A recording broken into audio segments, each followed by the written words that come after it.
चलिए बात करते हैं आज विषाणुओं से होने वाली बीमारियों के बारे में। इससे पहले वाली क्लास में मैंने आप लोगों को बताया था कि जो जीवाणु होते हैं उनसे कौन कौन सी बीमारियां होती हैं। तो आज बात करेंगे विषाणु जनित मानव रोग अथवा विषाणुओं के द्वारा उत्पन्न होने वाली बीमारियां, जिसे इंग्लिश में हम वायरस डिजीजेस कहते हैं। जैसा कि आप सभी लोगों को पता है कि वायरस को हम सजीव और निर्जीव के बीच की कड़ी कहते हैं, अर्थात ना तो ये सजीव होता है, ना तो हम इसे सजीव कह सकते हैं, ना ही इसे निर्जीव कह सकते हैं। अर्थात ये दोनों के सम्मिलित रूप होता है, इसमें दोनों का गुण पाया जाता है। अच्छा, पहली बात तो वायरस जो होते हैं वो होते क्या है। वायरस जो है ये जो है न्यूक्लियोप्रोटीन के बने ऐसे मॉलिक्यूल्स होते हैं, ऐसे कण होते हैं।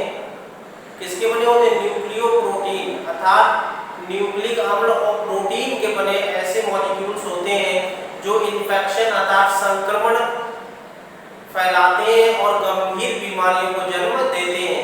जब कोई वायरस हमारी कोशिका के से बाहर रहता है अर्थात एटमॉस्फेयर में रहता है तो वो निर्जीव होता है, परंतु जैसे ही कोई वायरस हमारे शरीर के अंदर प्रवेश करता है, हमारी सेल और कोशिकाओं के अंदर प्रवेश करता है, वह अपने सारे सजीव लक्षणों को प्रदर्शित करना शुरू कर देता है। ठीक है, तो सबसे पहले तो मैं आपको ये बताऊंगा कि वायरस किस तरीके से संक्रमण फैलाता है।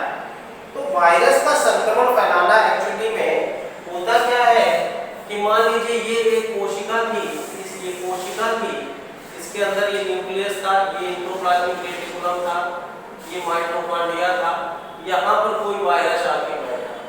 ठीक है, इस तरीके से ये वायरस आके बैठा। आपको पता है कि वायरस करता क्या है।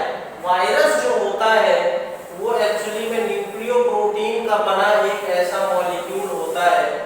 ठीक है, होता क्या है, जब ये किसी सजीव कोशिका के संपर्क में आता है तो ये जो वायरस है ना, ये अपना न्यूक्लिक अम्ल जो है इस कोशिका के अंदर प्रवेश करा देता है, कोशिका के अंदर प्रवेश करा देता है। ये न्यूक्लिक एसिड जो है, मैंने आपको इससे पहले वाली क्लास में बताया था कि डीएनए एक अनुवांशिक पदार्थ होता है, मैंने बताया था ना। उसमें मैंने एक एक्सपेरिमेंट बताया था, पहला ग्रिफ्थ एक्सपेरिमेंट बताया था और दूसरा हर्शी एंड चेज एक्सपेरिमेंट बताया था। वो हर्शी एंड चेज एक्सपेरिमेंट भी तो है, वायरस किस तरीके से इन्फेक्ट करता है उससे ही आप समझ सकते हैं। हर्शी एंड चेज ने बताया कि वायरस का जो प्रोटीन का खोल होता है वो बाहर छूट जाता है, जबकि उसका अनुवांशिक पदार्थ कोशिका के अंदर प्रवेश कर जाता है। और जब ये अनुवांशिक पदार्थ कोशिका के अंदर प्रवेश करके धीरे धीरे ये केंद्रक के अंदर एंट्री कर जाता है, केंद्रक के अंदर एंट्री कर जाता है।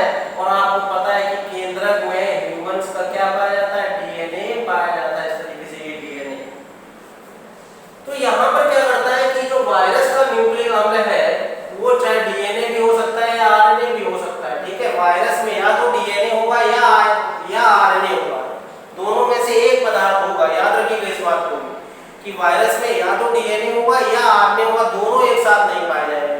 दोनों एक साथ किसमें पाए जाते हैं? बैक्टीरिया में पाए जाते हैं। ठीक है, किसमें पाए जाते हैं? बैक्टीरिया में पाए जाते हैं, जीवाणुओं में पाए जाते हैं। जीवाणुओं में क्या होता है? डीएनए आरएनए दोनों पाए जाते हैं। ठीक है, वायरस में या तो आरएनए पाया जाएगा या डीएनए पाया जाएगा। तो जैसे ही ये हमारा जो है ये वायरस अपना न्यूक्लिक अम्ल हमारे केंद्रक कोशिका के केंद्रक के अंदर प्रवेश करा देता है, और ये जो न्यूक्लिक अम्ल है ये क्या करता है कि केंद्रक के अंदर पाए जाने वाले डीएनए से इंटीग्रेट कर जाता है, डीएनए से बंध जाता है। ठीक है, और बंधने के बाद ये जो है पूरे डीएनए को डिसकंट्रोल, ह्यूमन के डीएनए को क्या करता है? डिसकंट्रोल करके अपना स्थायित्व उत्पन्न कर देता है, अपना प्रभाव जमा देता है और अपने अनुसार कोशिका की उपापचय क्रियाओं को नियंत्रित करना स्टार्ट कर देता है। कहने का मतलब है कि एक तरीके से ये बहरूपिया है जो घर में, आपको पता है केंद्रक को हम मास्टर ऑफ द सेल कहते हैं, यानी कि जो केंद्रक जो होता है वो कोशिका का क्या कहलाता है? मास्टर कहलाता है, क्योंकि वही पूरी कोशिका को कंट्रोल में रखता है। तो हम इसको एक साधारण एग्जांपल से ऐसे समझ सकते हैं कि एक घर में जो मुखिया होता है, जैसे हम अपने घर की बात करें या आप अपने घर की बात करें, तो आपके घर में जो आपके पिताजी वो हेड होते हैं मुखिया, उन्हीं के अनुसार सारा पूरा सिस्टम मैनेज किया जाता है। ठीक है, अब हम क्या करें कि आपके फादर की जगह क्या करें, हम उन्हीं की शक्ल का एक दूसरा जो है बंदा ला करके आपके घर में प्रवेश करा दें, तो वही वायरस फिर वो क्या करेगा, वो अब पूरे घर को अपने हिसाब से चलाना स्टार्ट कर देगा, ठीक है, पूरे घर पे अपना कब्जा स्थायित्व कर लेगा। इसी तरीके से वायरस क्या करते हैं, अपने डीएनए को कोशिका के अंदर प्रवेश करा के न्यूक्लियस के अंदर पाए जाने वाले डीएनए मॉलिक्यूल के साथ बाइंड कर जाता है और ह्यूमन का जो डीएनए होता है उसको नष्ट कर देता है और अपने अनुसार पूरी क्रिया को कंट्रोल करने लगता है। तो आप कोशिका से कह देता है कि तुम प्रोगेनी बनाना स्टार्ट करो, तो वो अपनी जनसंख्या बनाना स्टार्ट कर देता है। तो बहुत से छोटे छोटे वायरस इस सेल के अंदर बन जाते हैं और ये वायरस जो है फिर सेल क्या हो जाती है, फट जाती है, फटने के कारण यही वायरस बाहर निकल जाते हैं और इन्फेक्शन फैलाते हैं। तो इस तरीके से तो वायरस इन्फेक्शन फैलाता है, ठीक है। तो चलिए आप बात करते हैं वायरस से होने वाले विभिन्न प्रकार के रोगों की। सबसे पहला रोग जो है इसे इन्फ्लुएंजा या फ्लू कहते हैं। क्या कहते हैं इसे? इन्फ्लुएंजा या फ्लू कहते हैं। ये किस वायरस के द्वारा होता है, ये इंपॉर्टेंट है। और कभी-कभी जो है इस रोग से जो ये जो रोग उत्पन्न करने वाला वायरस है उसका आनुवंशिक पदार्थ भी पूछ दिया जाता है कि वो डीएनए होगा या आरएनए। देखिए एक चीज और याद रखिएगा, जितनी भी खतरनाक बीमारियां हैं जैसे एड्स हो गया, ठीक है, और इससे भी ज्यादा खतरनाक हो गया जैसे एड्स हो गया आपका, और भी जो खतरनाक जैसे एड्स हो गया, पोलियो हो गया, ठीक है, ये बीमारियां जो होती जितनी भी ज्यादा से ज्यादा खतरनाक बीमारियां होती जैसे कोरोना वायरस अभी आपका फैला हुआ, जितने भी खतरनाक वायरस होते हैं इसमें आरएनए अनुवांशिक पदार्थ होता है ज्यादातर। पूरी तरीके से तो नहीं कह सकता, ज्यादातर वहां पर जितनी भी खतरनाक बीमारियां वहां पे आरएनए अनुवांशिक पदार्थ होगा, डीएनए का होगा, क्योंकि आपको पता है वायरस में या तो डीएनए या आरएनए पाया जाता है। तो इन्फ्लुएंजा या फ्लू रोग जो है ये आर्थोमिक्सो वायरस के द्वारा फैलाया जाता है। इन्फ्लुएंजा और फ्लू रोग किसके द्वारा? जैसे कहते हैं फ्लू हो गया भैया आपको, है ना, फ्लू में क्या होता है, फीवर आता है, ठीक है, और खांसी लगती है, ठंड लगती है, सर दर्द, बुखार जैसे लक्षण होते हैं इन्फ्लुएंजा के। तो इस तरीके से हम कह सकते हैं इन्फ्लुएंजा और फ्लू किस वायरस के थ्रू होता है? ये होता है आर्थोमिक्सो वायरस के थ्रू होता है। और ये जो आर्थोमिक्सो वायरस है ये आरएनए अनुवांशिक पदार्थ रखता है, यानी ये पदार्थ कैसा है? आरएनए अनुवांशिक पदार्थ होता है। एक्चुअली में ये इन्फ्लुएंजा वायरस या जो फ्लू वायरस है जिसे हम आर्थोमिक्सो वायरस कहते हैं, ये न्यूरामिनिडेज नामक एंजाइम प्रोड्यूस करता है। क्या प्रोड्यूस करता है? न्यूरामिनिडेज नामक एंजाइम से प्रोड्यूस करता है। और यही न्यूरामिनिडेज एंजाइम जो है नाक के अंदर पाए जाने वाली एपिथेलियम को भेद करके कोशिका के अंदर एंट्री कर देता है। इसीलिए इसके प्रमुख लक्षण क्या होते हैं? ठंड लगना, सर दर्द, बुखार, छींकना, खांसना, पेशीय दर्द आदि इसके क्या होते हैं? लक्षण होते हैं। इसका उद्भवन काल जो होता है 1 से 3 दिन का होता है। उद्भवन काल क्या होता है? मैंने बताया था, बैक्टीरिया के इन्फेक्शन से लेके रोग के प्रथम लक्षण उत्पन्न होने के बीच का जो समय होता है उसी को हम क्या कहते हैं? उद्भवन काल कहते हैं, जो 1 से 3 दिन का होता है इन्फ्लुएंजा में या फ्लू में। अब बात करते हैं कॉमन कोल्ड या जुकाम की। ये राइनो वायरस के थ्रू होता है या कोरोना वायरस के थ्रू होता है। देखिए कुमार मित्र ने पहले ही कोरोना वायरस को बता दिया था, ठीक है। तो यहाँ पर जो जुकाम है ये जो है, ये जुकाम जो है इसके द्वारा होता है, राइनो वायरस या कोरोना वायरस के थ्रू होता है। और इसमें जो है नाक के अंदर जो म्यूकोसा की कोशिका की लेयर होती है वो इन्फेक्ट हो जाती है, जिसकी वजह से म्यूकस बहुत ज्यादा बनता है। जुकाम में आपको पता है म्यूकस बहुत ज्यादा बनता है। और इसका जो संक्रमण काल होता है 3 से 7 दिन का होता है। 3 से 7 दिन में इसमें अपने आप ठीक हो जाता है, एंटीबॉडी शरीर में बन जाती है। इसकी जो इसको प्रोटेक्शन के लिए हम एस्पिरिन या एंटीहिस्टामिन नामक औषधियां आदि प्रयोग में लाते हैं। चलिए अब बात करते हैं नेक्स्ट की, डेंगू की। इसे डेंगू फीवर कहते हैं, ये बहुत इंपॉर्टेंट है। डेंगू फीवर, इस फीवर को हम हड्डी तोड़ बुखार भी कहते हैं। क्यों इसको हड्डी तोड़ बुखार कहते हैं? क्योंकि इसमें हड्डियों में इतना भयंकर दर्द होता है इस डेंगू फीवर में कि ऐसे लग रहा होता है कि जैसे हमारी हड्डियां टूट रही हो, किसी ने तोड़ दी। तो इस तरीके से इसलिए इसका नाम क्या रखा? इस ब्रेक बोन फीवर भी कहते हैं, हड्डी तोड़ बुखार भी कहते हैं। और ये जो डेंगू फीवर है ये याद रखिएगा एडिस एजिप्टी मच्छर द्वारा फैलाया जाता है। कि मच्छर की एक अलग वैरायटी होती है, ये एक अलग स्पीशीज होती है जिसे एडिस एजिप्टी कहते हैं। तो डेंगू का जो बुखार है ये किस मच्छर के थ्रू फैलाया जाता है? एडिस एजिप्टी के द्वारा फैलाया जाता है। और इस एडिस एजिप्टी मच्छर के अंदर जो वायरस होता है, डेंगू वायरल डिजीज है याद रखिएगा, इसके अंदर जो वायरस होता है उसको हम फ्लैवी वायरस कहते हैं। क्या बोलते हैं? फ्लैवी वायरस कहते हैं। अर्बो वायरस है। अर्बो वायरस क्या होते हैं? फ्लैवी वायरस, तो उस वायरस को नाम रख दिया जो डेंगू फैलाता है। अर्बो वायरस क्या होते हैं? ये आर्थ्रोपोडल बॉर्न वायरस है, अर्थात आर्थ्रोपोडा के अंदर, अर्थात आर्थ्रोपोडा का मतलब क्या? मच्छर के अंदर उत्पन्न होने वाले वायरस, जिसको अर्बो वायरस कहते हैं। अर्बो वायरस का मतलब क्या हुआ? आर्थ्रोपोड बॉर्न वायरस, ठीक है। इसका जो प्राथमिक पोषक होता है वो मनुष्य होता है, द्वितीय पोषक मच्छर होता है इस डेंगू बुखार का, याद रखिएगा। इसका जो प्राथमिक पोषक होता है वो मनुष्य होता है और द्वितीय पोषक होता है मच्छर। और जब कोई वायरस या बैक्टीरिया अपने जीवन काल को दो अलग अलग पोषकों में कंप्लीट करता है तो हम उसको डाइजेनेटिक पैरासाइट कहते हैं। उसको क्या बोलते हैं? डाइजेनेटिक पैरासाइट, अर्थात दो जीवों में अपना जीवन पूरा करने वाला वायरस या बैक्टीरिया डाइजेनेटिक पैरासाइट कहलाता है। इसका जो प्राइमरी होस्ट होता है, जिसे हम प्राथमिक पोषक कहते हैं, वो मनुष्य होता है और जो द्वितीय पोषक होता है यानी कि जो सेकेंडरी होस्ट होता है वो मच्छर होता है। एक चीज और याद रखिएगा, प्राइमरी होस्ट क्या होते हैं? देखिए, प्राइमरी होस्ट वह होस्ट होते हैं जिसमें किसी वायरस या बैक्टीरिया की सेक्सुअल साइकिल होती है।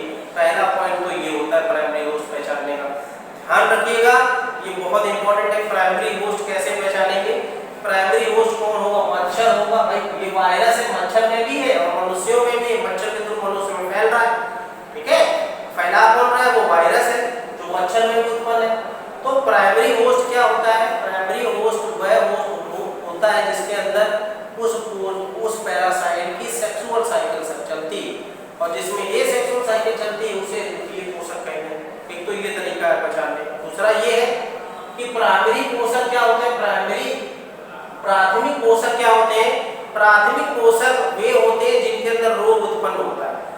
जो कहने का मतलब जो पैरासाइट है, जो परजीवी जिसके अंदर रोग उत्पन्न करेगा वो प्राइमरी पोषक होगा और जिसके अंदर रोग उत्पन्न नहीं कर पाएगा वो द्वितीय पोषक होगा। तो मच्छर के अंदर तो रोग उत्पन्न कर नहीं पाता है, किसके अंदर करता है? मनुष्य के अंदर करता है, इसलिए मनुष्य क्या हो गया? प्राथमिक पोषक हो गया और मच्छर जो है वो द्वितीय पोषक हो गया। इसका उद्गमन काल 4 से 7 दिन का होता है। उद्गमन काल क्या होता है?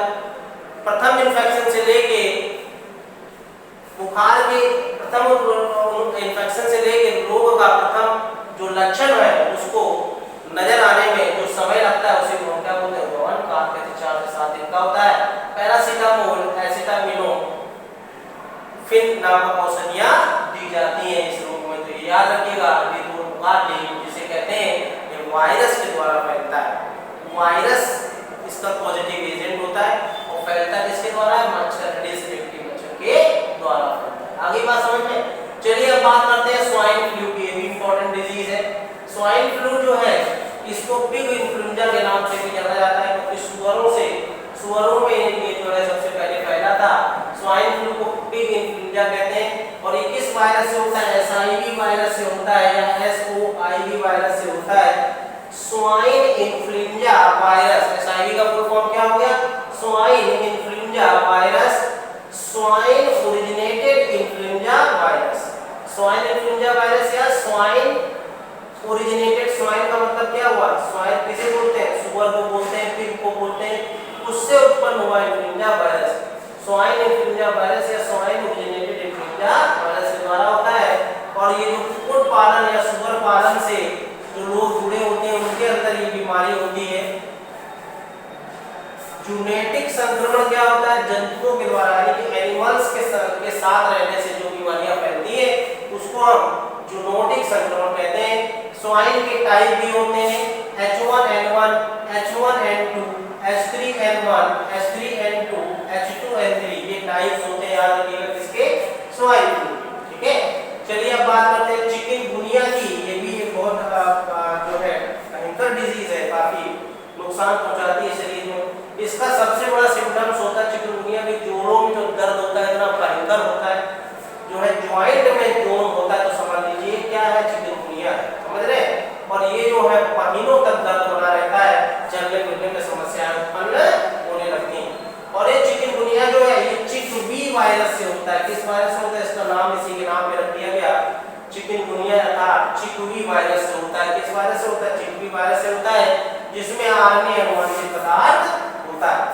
और चिकनगुनिया का वायरस है ये एडिस एल्बोपिक्टस के द्वारा फैलाया जाता है। एडिस एजिप्टी या एडिस एल्बोपिक्टस के द्वारा फैलाया जाता है।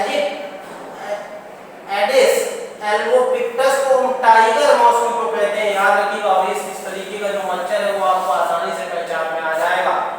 इस तरीके के मच्छर का जो पीछे वाला हिस्सा होता है जिसे एब्डोमेन कहते हैं उसमें काली और सफेद पट्टियां पाई जाती हैं। अगर ऐसा मच्छर दिख जाए तो समझ लीजिएगा चिकनगुनिया का एडिस का है भाई, चिकनगुनिया वायरस के लिए हुए है। इसलिए इसको क्योंकि इसमें काली और सफेद पट्टियां पाई जाती हैं इसलिए इसको टाइगर मॉस्किटो नाम दे दिया गया है। ठीक है। इसके उपचार के लिए देखिए चिकनगुनिया का कोई इलाज नहीं है ये भी याद रखिएगा। इसके उपचार के लिए क्लोरोक्विन जो है ये काफी हद तक सफलता पाई गई है। क्लोरोक्विन जो है वो मच्छर मलेरिया डिजीज में भी क्लोरोक्विन दी जाती है। सिनकोना वृक्ष से ऑब्टेन होती है। ठीक है। क्लोरोक्विन ठीक है सिनकोना वृक्ष से की छाल से ऑब्टेन होती है ये दवाई, इसको क्लोरोक्विन कहते हैं। और ये मलेरिया में भी दी जाती है, चिकनगुनिया में भी सहायक। So students, this is all over today for viral diseases. Thank you. Meet you in another video. Okay.